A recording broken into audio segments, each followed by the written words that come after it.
오다라는 뜻이에요. 오다 혹은 도착하다, 기다린다라는 그런 뜻입니다.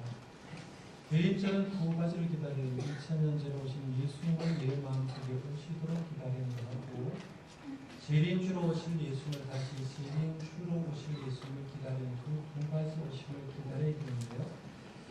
제가 그랬을 때만 해도 이 대림절 기간이 되면 성탄절을 기다리면서 참 많은 준비를 했다고 생각합니다. 매일매일 설렘으로 성탄절 빨리 왔으면 좋겠다 이런 얘기들을 굉장히 많이 했는데요.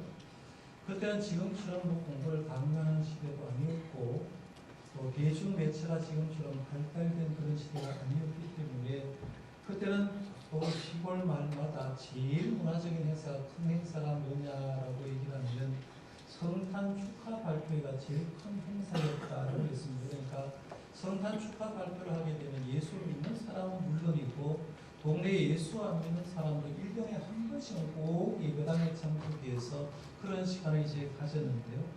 대림절 기간에는 매일 저녁 교회에 나와서 합창 연습도 하고 독창도 하고 꽁투도 꼭 했어요. 그래서 꽁투도 하고 성극도 연습을 하면서 사실은 성두반 저도 어릴 때 성극을 했는데요. 마치 연극 배우가 되는 것처럼 눈물을 흘리면서 성극을 했던 그런 기억이 납니다. 그러면 눈물 흘리면서 성극을 하게 되면 보는 회중들도 그 성극을 보면서 참 감동이 되어서 이제 눈물을 이렇게 흘렸던 적이 있는데 합창 연습하면 꼭 빠지지 않고 첫 번째 불렀던 합창곡이 하나가 있어요. 그게 뭐냐면 한일종이 땡땡땡 하는 거예요. 우리 교회 우리 어린아이들이 발표를 하는 걸 보면 이 찬양을 제가 그 성탄곡을 못 들은 지가 굉장히 오래되는데요. 한일종이 땡땡땡은 옛날에 꼭 불렀는데 한번 불러보겠습니다. 잊어버리지 않기 위해서요. 네. 아시는 분만 하세요.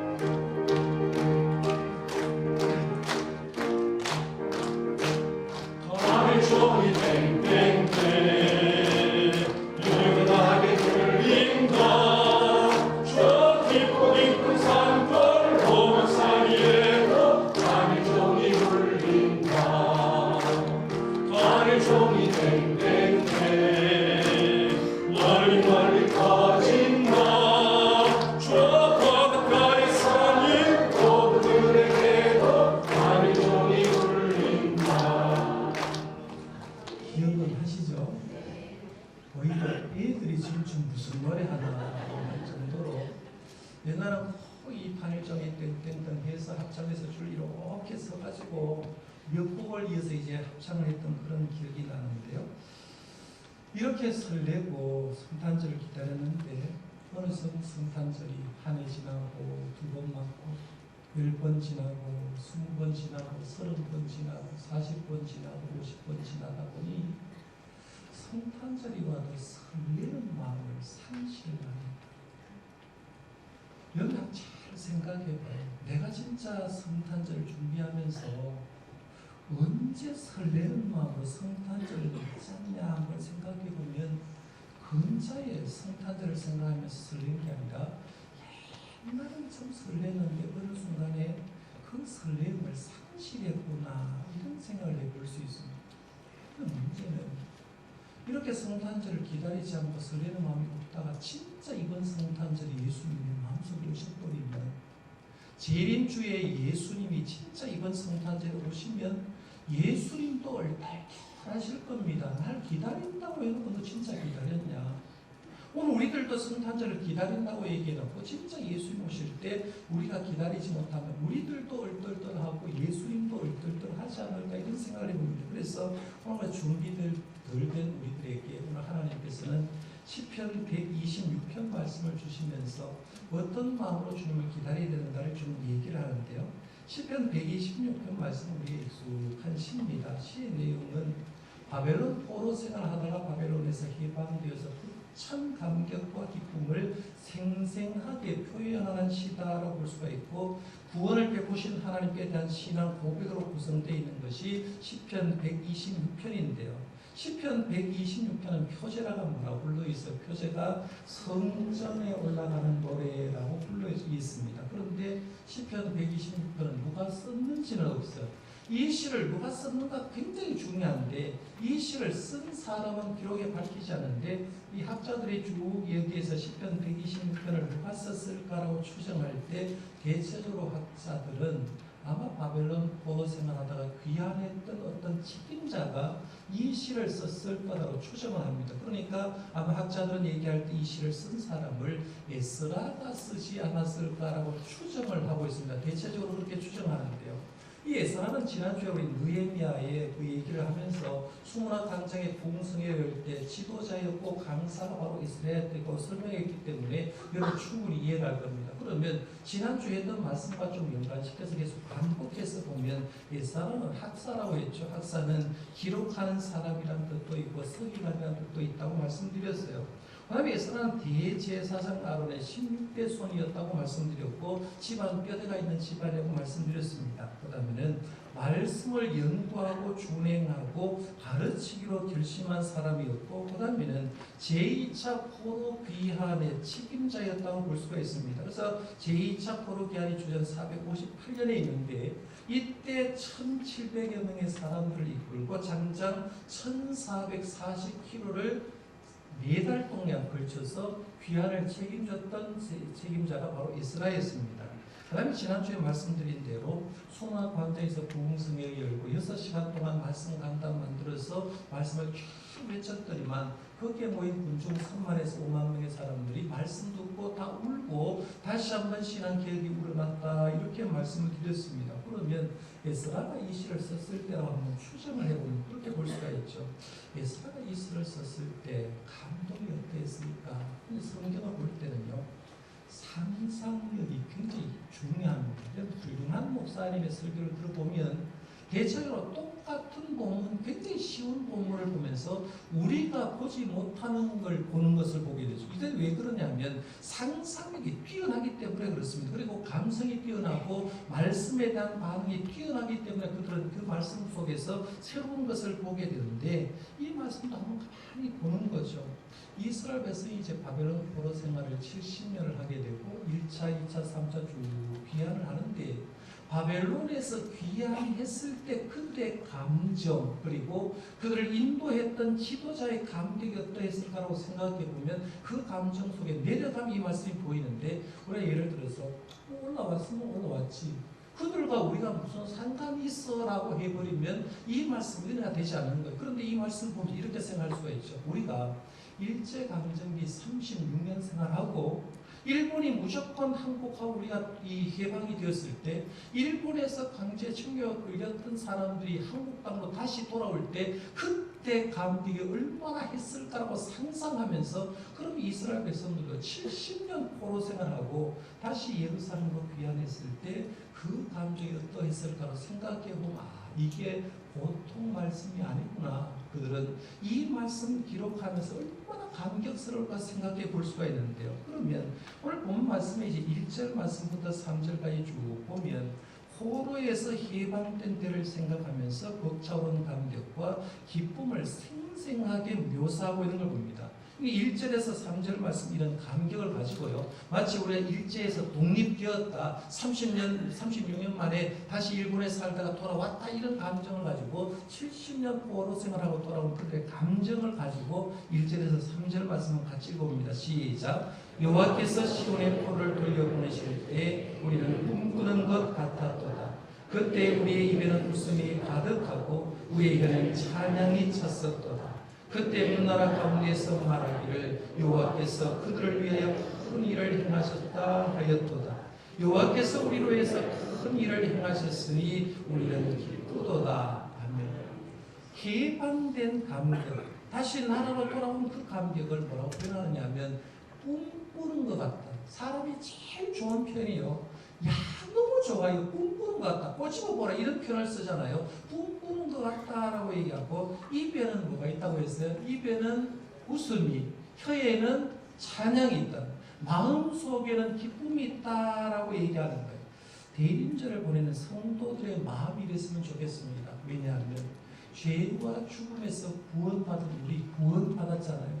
예수님의 십자가의 은혜로 구원받은 우리들이 입에 해야 될 게 뭐냐면 내가 구원받은 것만 생각을 어떻게 해도 꿈꾸는 것 같다. 내 같은 사람이 어떻게 지금 교회에 나왔을까? 그렇게 생각하면서 우리의 입에도 웃음이 가득하고 혀에는 찬양이 있고 마음속에 기쁨이 넘칠 수 있기를 바랍니다.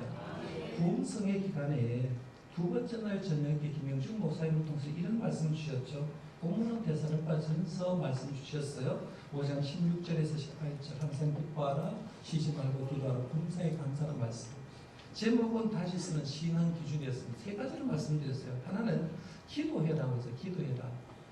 어떤 일에 작은 일에도 사소한 일에도 기도하라고 했어요. 두 번째는 항상 기뻐하라고 했어요. 항상 기뻐하는 것은 기뻐하는 것은 명령이라는 거죠. 부탁이 아니라 항상 기뻐해라 이렇게 말씀드렸고 기뻐할 이유는 이미 하나님께서 기뻐할 걸 줬다는 거예요. 그러니까 여러분이 살아가면서 자기의 삶을 가만히 보면 이미 기뻐할 것들이 굉장히 많아요. 그러니까 항상 기뻐하고 그 다음에는 내 삶을 하나님이 책임져 주실 거니까 기뻐하라는 거예요. 오늘날 삶까지 하나님이 여러분 인도하셨듯이 앞으로의 삶도 하나님이 인도해 줄 걸 생각하고 기뻐하시길 바랍니다. 이 삶을 인도하는 거예요. 그 다음에 세 번째 얘기하는 게 범사에 감사라고 했습니다. 모든 것을 감사로 보라는 겁니다. 그러니까 우리가 살아가면서 모든 환경 옆에 있는 장로님이 앉아 있는 것도 감사하고 예배 시간에 나오는 것만 해도 감사하고 감사를 해야 되는데 감사는 누가 할 수 있냐 했는데 세 가지를 말씀드렸는데요. 하나님의 살아계심을 믿는 자가 감사합니다.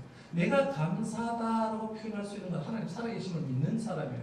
두 번째는 하나님의 인도하심을 믿는 사람이 감사하다는 거예요. 그러니까 내 삶을 지금까지도 하나님께 인도하셨기 때문에 앞으로의 삶도 하나님 인도할 걸 믿는 사람은 감사 못한다는 거죠. 감사합니다. 그 다음에 세 번째는 감사는 겸손한 자가 한다고 했어요. 내가 감사할 때 겸손하지 않으면 당연한 것이지만 겸손하면 지금 누리고 있는 게 다 하나님의 은혜인 줄 알고 감사한다 했는데요.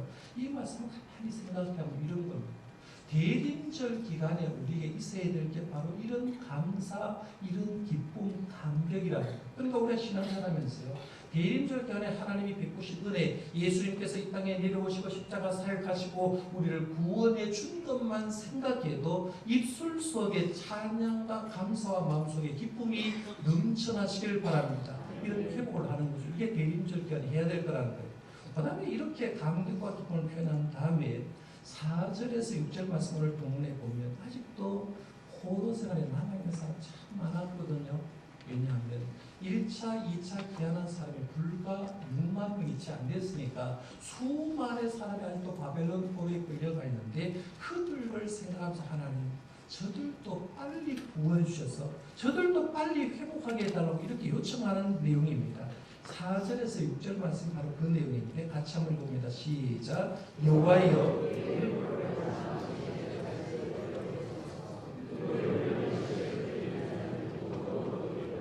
울며 씨를 일어나가는 자는 반드시 기쁨으로 그 곡식단을 가지고 돌아오리로다. 아멘. 5절 6절 말씀이 익숙한 말씀인데요. 사실 4절 말씀이 좀 완해한 말씀입니다. 이해가 잘 안 가는데 여호와의 우리 포로를 이건 좀 이해갑니다. 그렇죠? 지금 바벨론 포로에 있는 사람들 포로를 얘기합니다. 그들을 남방 시내들 같이 돌려보내라고. 이 남방 시내는 네겝을 얘기합니다. 네겝을 얘기하는데요.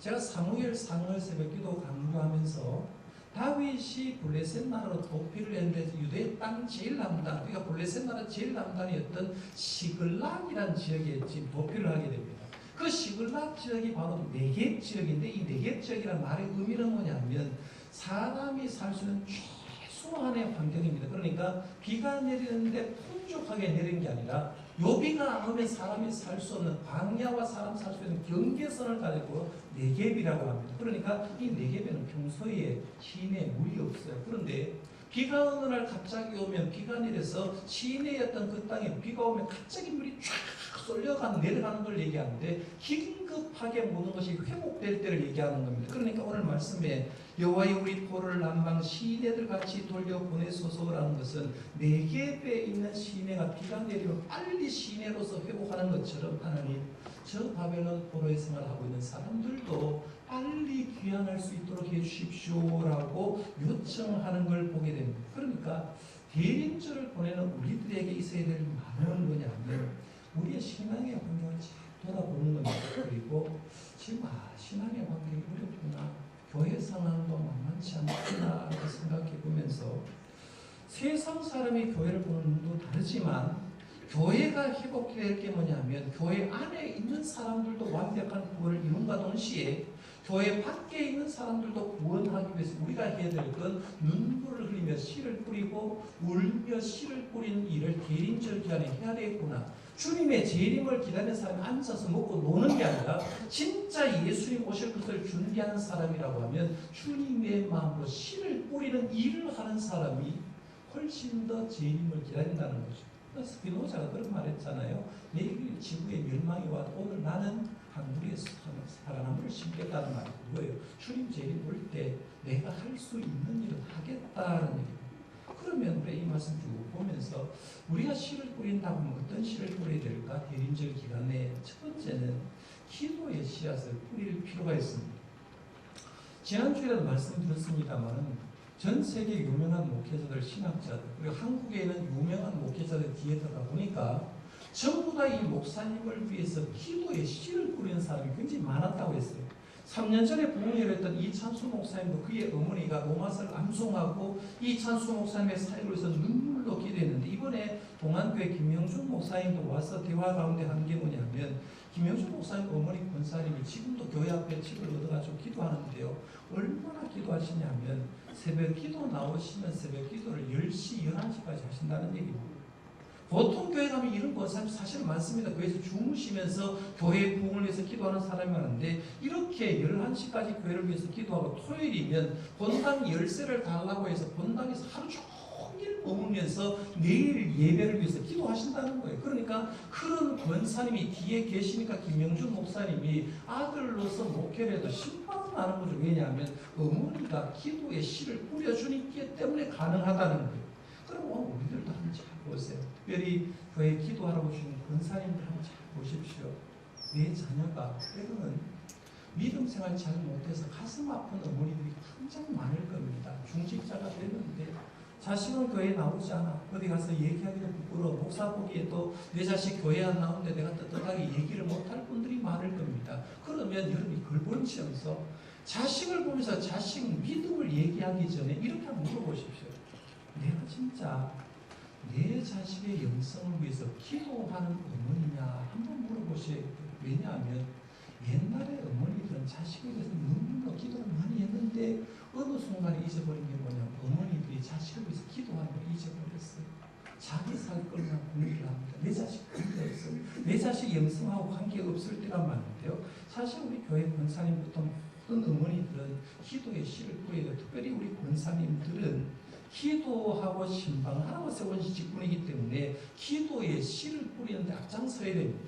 우리 교회 같은 경우는 이제 정동 기도대가 만들어지고 내용부터 2년 동안에는 매달 15일 혹은 15일이 주일이면 16일 날 한 달에 한 번씩 24번 정도가 될 겁니다. 24번 정도 교회 50년을 맞으면서 교회를 위한 50인 기도대를 만들려고 하는데요. 저는 바라기는 여기에 모든 중직자들이 한번 참석해서 새벽마다 진짜 우리 교회를 위해서 기도하는 헌신자들이 많이 생기를 바랍니다. 그럼 우리 교회는 아멘이 나옵니다. 수문학 강장에 공의를 했던 이스라는 말씀을 전했다면 아멘 몇 번 했어요? 아멘, 아멘 했다고 했잖아요. 중직자들이 기도해 주시기를 바랍니다. 아멘, 아멘 두 번 하면 더 좋은데. 기도의 씨앗을 뿌리자는 거.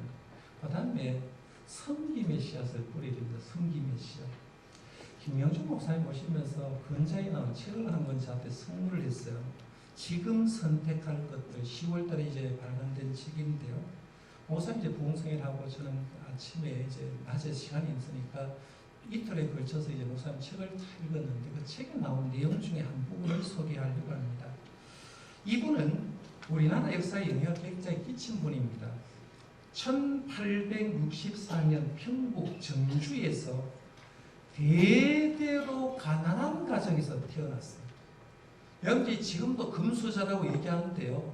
집안에 가난한 집에서 태어난 사람이 살아보면 너무 힘들다는 거죠. 너무 힘들었는데 대대로 가난한 가정에서 태어났는데 태어난 지 2달 만에 아버지 세상 버려버리고 8달 만에 어머니가 세상을 버렸고 1년 어간에 고아가 돼버린 거죠. 그런데 그 아이를 누가 키우느냐 하면 할머니가 키운 거죠. 할머니가 이제 부모 대신에 키웠는데 이 할머니도 이 사람이 10살 때 세상을 떠나버렸다는 거죠. 10살 때 이제는 자기를 위해서 도와줄 사람이 한 사람도 없었습니다. 홀로 그때부터 자신의 운명을 개척하게 됐는데 살기 위해서 몸부림을 쳤는데요. 그러다가 정주에 유명한 도자기상이 있었는데 이 도자기상에서 이름을 떨쳤던 사람이 있는데 그 집에 잔신부를 하면 사원으로 들어간 거죠. 그러니까 옛날 어린 시절에 종으로 무승으로 들어간 겁니다. 가만히 보니까 이 사람이 굉장히 열심히 일을 해요.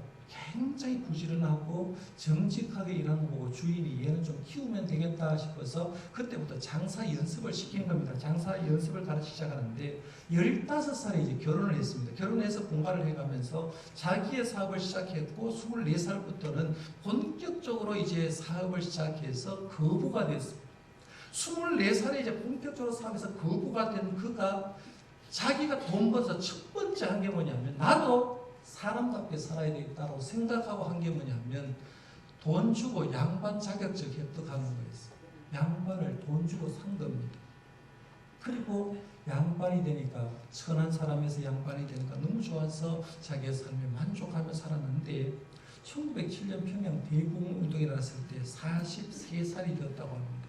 이때 어느 날 평양에서 우연히 길을 걸어가는데 자기보다 14살이나 어린 도산 안창호 선생이 연설을 했는데 그 연설이 귀에 딱 들어왔다는 거예요. 연설 내용이 뭐냐면 이런 연설이었다고 합니다. 모든 사람이 양반이 되기 전까지 우리나라의 양반은 진정한 양반이 아닙니다. 이런 얘기하더라고요. 모든 사람이 양반이 되기까지 지금 현재 있는 양반은 진정한 양반이 안 됐다는 거예요. 그러면서 그 연설을 딱 듣는 순간에 이 사람이 어떻게 생각했냐면 아 그렇구나. 내가 돈 벌었고 내가 양반 자격증을 획득했다고 나만 위해서 살면 안 되겠다고 생각하고 진짜 우리 민족 모든 백성이 양반이 될 때까지 먹고 살만하고 배우고 진짜 사람답게 살 때까지 내가 그 일을 위해서 살아야 되겠다라고 생각하고 자기가 재산을 다 팔아서 가난한 사람에게 나눠주고 학교를 하나 세웠는데 이런 학교를 세웠어요. 이 학교요. 보십시오. 무슨 학교요? 도산학교를 세웠습니다. 자기 자비로 세웠어요. 이 학교에서 누가 배출되느냐 하면 서울영락교회 한경재 목사님 도산학교 출신입니다. 함석헌 선생님도 이 학교 출신입니다. 전부 다 믿음의 사람이 탄생하게 된 도산학교를 세웠는데 이 일을 하신 분이 누구냐 하면 이 사람입니다. 누구예요? 남당 이성훈 선생님입니다. 교회 직분은 장로입니다. 울산 장려운동을 하고 민족기맹운동을 하고 교회에서는 장로님이 되었는데요. 이 이승훈 선생님 나중에 민족대표 독립운동할 때 33인 중에 이승훈 씨가 들어갑니다. 결국에는 독립운동하다가 옥교를 치르게 되는데 옥교를 치를 때 끊임없이 성경을 읽으면서 하나님 주신 사명을 기억하면서 재판장이 어떤 질문을 하면 재판장한테 이런 얘기를 했다고 합니다. 나는 하나님을 믿는 것을 가장 큰 영광으로 생각한다. 내가 후진과 동포를 위해서 한 일이 있다면 그것은 내가 한 일이 아니고 하나님이 나에게 시킨 일이다라고 말하면서 나는 하나님이 시킨 대로 섬기라고 해서 섬기고 학교 만들라고 해서 학교 만들고 내 삶을 통해서 이 세상을 하나님의 나라에 만들기 위해서 하나님 영광을 위해서 일한 것밖에 없다라고 했어요. 남한 이승훈 장로님의 씨앗이 한국 사회에 얼마나 큰 영향이 미쳤는가를 역사가들은 얘기를 하고 있습니다. 그렇다면 대림절을 기다리는 우리들도 무슨 씨를 뿌릴까라고 생각할 때 주님을 위해서, 주님의 나라를 위해서, 주님의 몸된 교회를 위해서 뭔가의 씨를 뿌려야 된다는 거예요.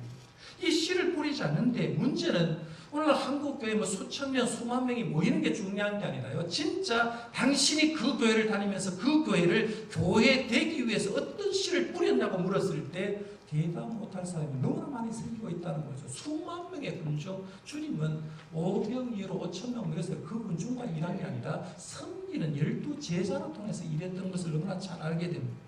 오늘 많은 성도는요, 은혜는 받고 싶은데 섬기려고 하지 않습니다. 주방에서 밥은 먹고 싶은데 주방에 들어가서 내 신발에 물 튈까봐 신발에 봉사하지 않은 사람이 얼마나 많은지 모릅니다. 그러면서 입으로는 이렇게 떡국 얘기를 많이 합니다.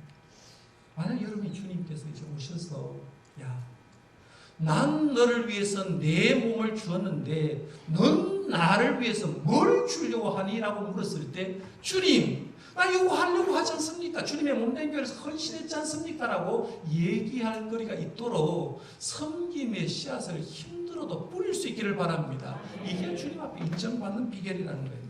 그 다음 세 번째 뿌려야 될 씨앗은 말씀의 씨앗을 뿌릴 필요가 있습니다. 사도 바울이 다메섹에서 부활하신 예수님 만난 다음에 말씀의 씨앗 뿌리려고 온 몸이 생겼잖아요. 얼마나 헌신했든지 갈라디아서 6장 17절에 이렇게 말합니다. 내가 내 몸에 예수의 흔적 가지고 있다. 이건 오상을 가지고 있다는 말이 아니라 진짜 전도하면서 고생했던 흔적이 몸에 나타나고 있다라고 했어요. 이번 부흥성에 인도했던 김명준 목사님도 저는 보니까 그런 분인 것 같아요. 5시간 집회를 최선을 다하려고 노력하시는 그런 목사님. 월요일 날 3시 50분에 교회를 출발해서 목사님을 동대구에 가서 기차에 내리는 데 가서 영접해서 왔고요. 목요일 날 아침 9시 35분 차로 가셔서 제가 동대구역까지 모셔다 드리면서 3일 동안 차로 오고 하면서 식사하면서 이런저런 얘기를 해봤습니다. 여러분 생각에 6,000명 모이는 교회 담임했던 김형준 목사님이 행복해 보입니까? 300명 교회 담임한 제가 행복해 보입니다. 대답하기 편안하죠. 제 얼굴이 편안해 보입니까? 김형준 목사님이 편안해 보입니까? 여러분 모르죠. 목사님이 처음 동대구에서 차를 타고 전사님 차를 인다고 제가 옆에 쭉 오는데 이런 얘기를 해서 농담처럼요. 목사님, 사람은 약을 18개 먹으면 죽는다고 얘기를 하는데 목사님 지금 나는 약을 14개를 먹습니다. 매일 14개. 그러면서 목사님이 아픈 얘기를 합니다. 나는 지금 고혈압이 있습니다. 나는 당뇨병도 있습니다. 심장 기능도 안 좋습니다. 라고 이렇게 얘기했어요. 그 다음에는 지금도 목사님하고 대화를 하면서 쇠하는 이명, 옛날 이철환 작가 이명 들어봤잖아요. 이명이 걸리면 걷지도 못합니다. 어지럽습니다. 그런데 설교를 하는 가운데 이명 들리고 조금만 피곤하면 이명 들려서 죽을 지경입니다. 이명도 보통 이명이 아니라 센 이명입니다. 라고 이렇게 얘기를 했어요. 이명만 있는 것이 아니라 눈도 두 눈이 있는데 한쪽 눈은 비문증이에요. 저도 비문증이 있는데 저도 몰랐는데 이 비문증이 뭐냐면 여러분 눈 뜨고 있는데 잘 보면 제 눈앞에 글이 막 이렇게 보입니다. 이걸 일명 날파리증이라고 합니다. 날파리가 날아다니는 거 뭔가 그래서 딱 잡으려고 하는데 없어요. 자기 눈의 병이에요. 한쪽에는 비문증, 한쪽에는 녹내장이 있습니다. 이렇게 얘기를 합니다.